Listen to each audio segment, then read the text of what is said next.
Chapter 21. A few days after King Gazel's departure he comes back to this city. Well, he just departed one day and now he is yet again here. Now don't be too stingy. I just came as a fellow pupil of the same mentor. I just come to check my junior whether you are doing things properly here. You are a king, right? A king, you can't just casually stroll without an appointment. I don't have a choice but to point that out. The ministers must have been shaking their heads by now. He arrived unattended with the most smallish minimal escorts. He just came here out of his own personal interests. He just wanted to shove that fellow pupil crap again. Kaijin came running hurriedly at the scene and impatiently stuttered. My Majesty, did you sneak out from your castle again? Those sluggards didn't even recognize my escape. Not a single one. A king sneaking out of his castle, that's unheard of. My Majesty, you won't tell me that you just went there out of personal matters. Kaijin contested, but King Gazel skimmed aside. It seems that his minimal guards brought out some sample heavy equipment and advanced artillery tools unheard around the world.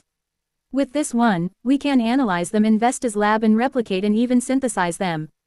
Currently, I am ruling 2/5 or around 40% of the forest. Though, that 40% we weren't consistently able to use all of it. We are successfully employing the covenant between our nations. Dworgen would import our full potion and provide us with the most cutting-edge techs in their laboratories. 1. While we will ensure that dwarves are free to wander to our territory, including their safety and free will. 2. We'll construct the transport passage from Dworgen to Tempest. 3. Promises of technological exchanges. 4. Non-aggression treaty between ourselves. 5. Aid of forces whenever one of the nations is endangered. But since it's full cooperation instead of a non-aggression pact, there are bonus covenants that we must fulfill with each other. 6. There shall be an exchange of knowledge and workers in technological advancements. 7. Reports and records of each other. 8. Tourism. 9. Least amount of tariffs. 10. Both nations will trade military assignments from each other. 11. Anti-discrimination. So that's basically it. Vesta's discoveries will be carted to Dworgen and Dworgen would export their own scientific findings to our development sector. Since thanks to Shizu-san we managed to achieve Legion spatial transport, we set up spatial travel stations to Dworgen and to Tempest. With this, it would be instantaneous travel, but it would be only employed in case an emergency arises. Soldiers and workers are also cohesive, so there are more hired dwarves in our development sector. So basically, Tempest and Dworgen are dependent on each other. If Western Saints Church officially coerced with us means they are fighting Dworgen as well. So yeah, as Geld and the others prosper our establishments and increase our economical worth. Dwarves also helped us a ton. There are now tourists which are primarily just dwarves. Maybe, someday they'll establish a branch of butterflies of the night here, hee hee hee. Both Dworgen and Tempest adhered to the covenants without saying. Then, my business here is over. Farewell, Rimuru. The monsters around started giving their gratitude to King Gazel's prudent efforts. King Gazel flew away with his least minimum escorts. Oh yeah, I guess King Gazel is in a good light right now. He may finally recognize Vesta's fruitful labor as he is currently the head of our development sector who produced most of the success in technological advancements. That concludes it. More dwarves have joined our workplace and with that our kingdom will prosper at an exponential rate. So it would be smooth sailing from now on. A full functioning economy, huh? Last time, around this time we only have a little market to rely on. But this time, we make our own products. Tempest has been improved through and through. As I glance aside, this is literally a kingdom. The constructional design you'll see in Tempest is the same as what you can see. I suppose I'll compare it to the late Middle Ages and Edo era. There is also now a school institution, that is Shizu-san's official work here. I was just thinking of moving Kenya and the others here in the distant future, and we need to cultivate our knowledge as well. Now, our acquired knowledge in technology and magical aspects would be passed down to our students, and after they graduate they can choose whether they wanted to join the development sector, military force, kitchen, or something along the lines of craftsmanship. Then they'll be designated to Garm Brothers. Hollow diamond, hollow diamond, hollow diamond. Finally, we can experience some wealth. But, the city of the monsters is blooming again. Shizu was asleep during the establishment of kingdom. I can now indulge myself. Actually, I kinda went overboard a little. I ate a ton of Gobachi's food earlier and now I felt bad. Well, our food problem now is fading away, so I could be a glutton all I want. Now, it's time for a bath. Bathing in my minka would be great, but to savor our own wealth I decided to stroll around the developing town. Thus, I am close to the public bath, so I decided to bath there anyway. Now then, don't mind me if I do. They change a lot of things in its interior. There is also a goblina receptionist with a team to keep the bath neat and tidy. Since I was an executive, Shizu still doesn't know of this place. So I don't even need to pay, I just busted my way in. And there's something unexpected happens. As I was mesmerizing myself in the developments even in the bath, I saw a bewitching girl in the dressing room. She is wearing all white undergarments. Immediately after I noticed her, he responded to my gaze with her charming crimson eyes. It's Seal. Since she handed me some kind of overwhelming thrashing, I resolved to never mind her, but she reached out to me first. Now that I think of it, she isn't present in the Orc Lord battle. Is she some kind of a secret last resort weapon? No matter how you look at it, Seal is not a regular lady. Her action far surpassed what my amazing great sage can comprehend. Is white looks good on me? She asked. What? I was in disbelief at what she is uttering out of nowhere. Do I look erotic? Is she asking me if white undergarments look good on her, right? Well, now that I look closely, she looks alluring. But what did she say? Erotic. I cannot ignore that. Seal-san is lovely and charming, don't use the term erotic. What kind of idiot would put salacious phrases in Seal-san's vocabulary? Just look at her, she was a little average in terms of womanly charms, but her face is enough to make even a woman fall from the graces. Black looks exemplary to you as well. She said. She is referring to my undergarments, right? While Seal-san through and through was optimistic with white for some reason. I choose black stripes as the best undergarments. White looks good on you too. Never miss my chance to compliment her. She will save the children, right? I need to be in a good light with her. Plus, Seal-san and Rimuru-san are both mystifying individuals. Ciel's mystery is self-explanatory given the circumstances we experienced. Then we have Rimuru-san who recreated the mask along with its primal property. Infinite time compression. What might concern the most is Black would most likely intervene. No matter how I look at it, he is deeply fascinated with that property. As I traveled with the mask, the primal properties started to dwindle yet. Rimuru-san constructed the mask with the properties before it taints. The defense, I analyzed when Shizu-san arrived at this place, was definitely a lie.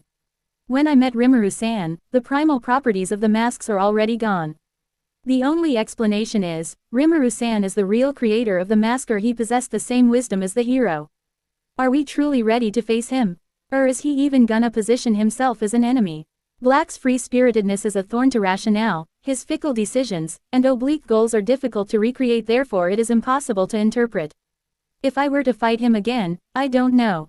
I have gotten strong, but that fellow is a demon progenitor. Shizu, the one who called me on a first-name basis, is Seal-san. There is nothing to be worried about.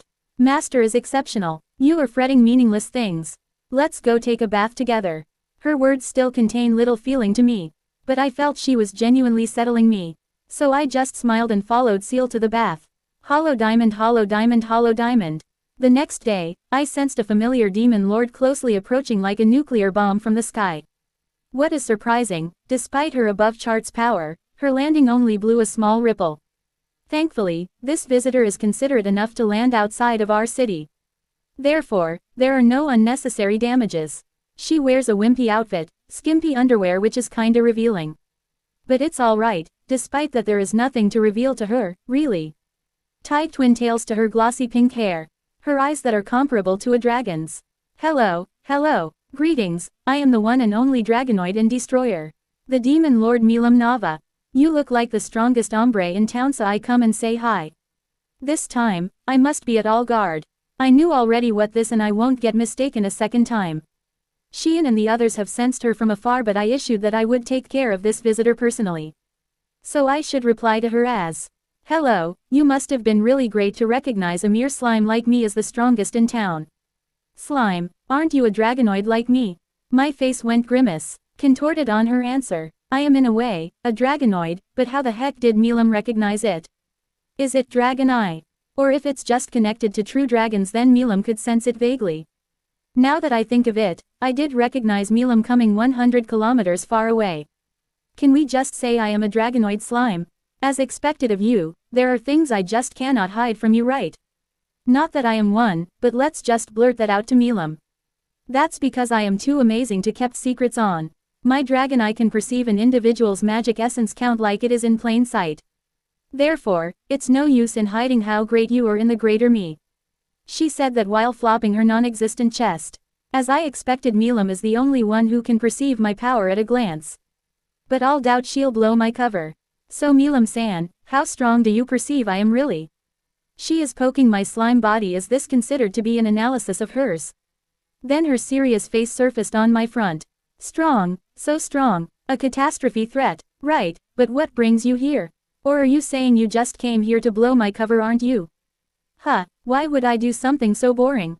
I just come to introduce myself. And besides, the mystery is interesting, don't you think? You're more fun than any other demon lord. Wait a minute, you also knew that? Quahahaha, I already told you, you can't hide anything from me. She declared that with a victorious pose. Geez, so Dragon Eye is that powerful. I can't do anything about it. Negative, there is a way to counter Dragon Eye. But, precautions against Milam Nava are unnecessary. Since Milam doesn't have any intention of exposing it. Wait, so Seal does have a countermeasure. Well, if it's Milam then it's understandable.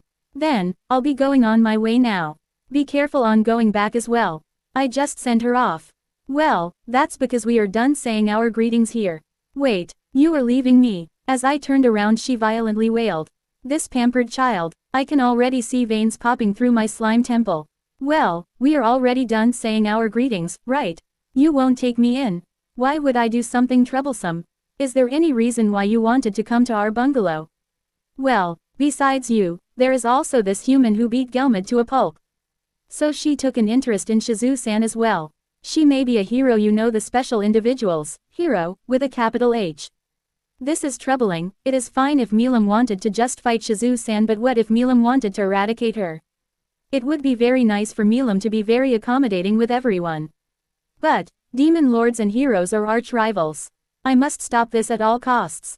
You must be wrong. Shizu-san is a champion, but never in her life has she awakened into a hero with a capital H like you deem she is. Wait, but, she is strong for your human. I sense potential, a menacing eminent feeling. She may not be one now, but I can sense she will be soon. You know Milam. Fine, I promise that I won't misbehave, just please allow me to stay in your place. Now that she put it that way, can I really refuse? I guess Milam stayed over for months to observe us in the original timeline. So, what can I do? Let's allow her. Okay, I get it now. But promise me that you'll call me Rimuru from now on and I'll call you just Milam in return. No problemo. Okay then, follow me. Milam and I are alone walking towards the town when she asked me something I cannot ignore. Hey, do you have any interest in becoming a demon lord? I mean demon lord in the great 10 demon lords. Why would I do something troublesome? I might consider in the future, but for now, I don't have any reason to. But aren't they cool? Isn't everyone supposed to be one when they have the ability to be one? You are more than qualified, so why don't you just go play with us? Well, she is kinda right. Demon Lord status in the Great Demon Lord Council will give you recognition and a non-aggression pact with other demon lords. My thoughts when I first heard this, then after experiencing joining the octagram laboriously deviates from each other. There are also downsides to this plan, but moreover, it would contain aspiring interlopers from raiding. Plus, negotiations with other demon lords, domains could be available because of the rule of demon lords that they regale others equally and with esteem. Above all else, the demon lords of the Great 10 demon lords are well known in the entire world. It would inhibit frontal force from Eastern Empire and Western Saints Church. I mean, what kind of fool would just envision a painless war against one of the great demon lords? Well, I'll consider it, but for now I wanted to focus more on the development of my kingdom. You see, we have a ton of work to do. Is there anything interesting being a demon lord other than because it's cool? Well, she can't give me a plausible answer. Oh yes, strong enemies will come fighting and you can boss around strong Majins. Isn't that the reason why she came here? She came here to meet a possible entertainment, a hero with a capital H. And she is also here because of me and my confederates. Aren't you just bored? As I ask that, her face becomes full of shock. Well then, I guess from now on we're gonna be friends. We are here, the Kingdom of Monsters Tempest. As I said, Milam and I are at the entrance of the city, and that's how the new guest known as the Demon Lord Milam came along to Tempest. The Demon Lord, who's as dangerous as a nuclear bomb, has now roomed in Tempest in the meantime. To be continued. 21.